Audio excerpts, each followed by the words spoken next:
Thank you. With talking with dentists throughout the country, two main problems I find that they're facing in their practices today are how to get more new patients in the door and how to get more of their patients to say yes to their treatment recommendations, okay? And when it comes to this new patient issue, I find a common theme and a perception almost, if you will, that marketing doesn't work for them, okay, in one way, shape, or form, which I found interesting. And so after studying people who have used marketing successfully and got as many new patients as they needed and those that didn't, I found one common theme to this issue and this problem. And it's this, is that the reality is doctors, dentists, are not getting the marketing data they need to make smart decisions. And it's as simple as that. But there's two sides of this coin as well. How do you know if marketing's really working or not?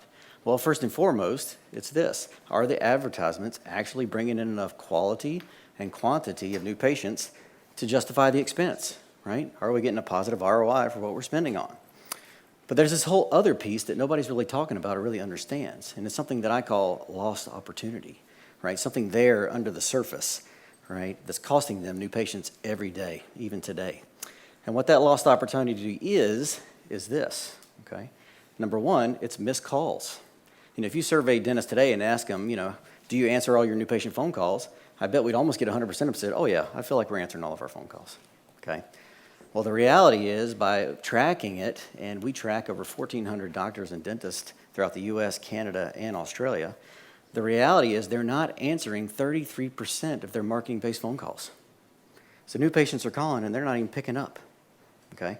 That's a staggering number, right?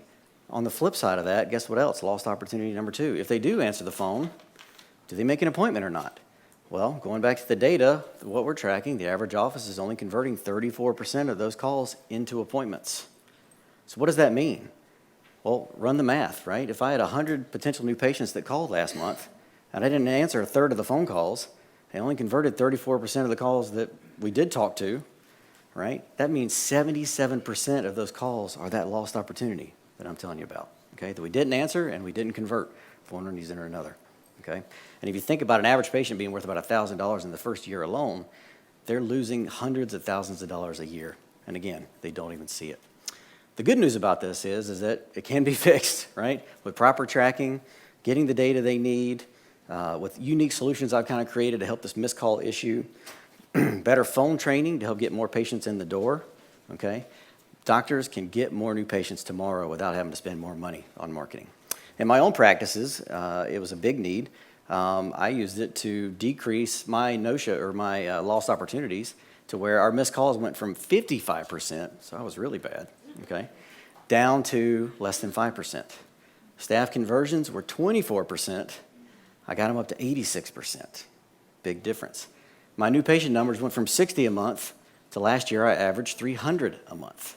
And my marketing costs, they went down 75% as a result, okay?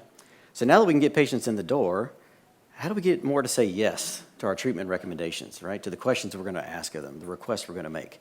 And what are we gonna ask, right? Will you show up for your appointment? Will you pay your bill today? Can we schedule you for that crown? And the answer to this, in my opinion, lies in the science behind influence and persuasion. And we have to go to the authority on influence, who's Dr. Robert Cialdini. I don't know if you guys have ever heard of Dr. Cialdini or his work, but he is considered by many to be the foremost expert in the ethical influence and persuasion process, right? How to ethically set the stage for more people to say yes to what we're going to ask of them, all right? And Dr. Cialdini in his research discovered several important things. And one of the things he discovered was this, is that what we say before a request matters more than the request itself, okay? And if you understand that, it could be a powerful weapon in your arsenal. The other thing he discovered is this, if you think about it, we are bombarded with 3 billion marketing messages every year, okay? Think about how many decisions we have to make on a daily basis.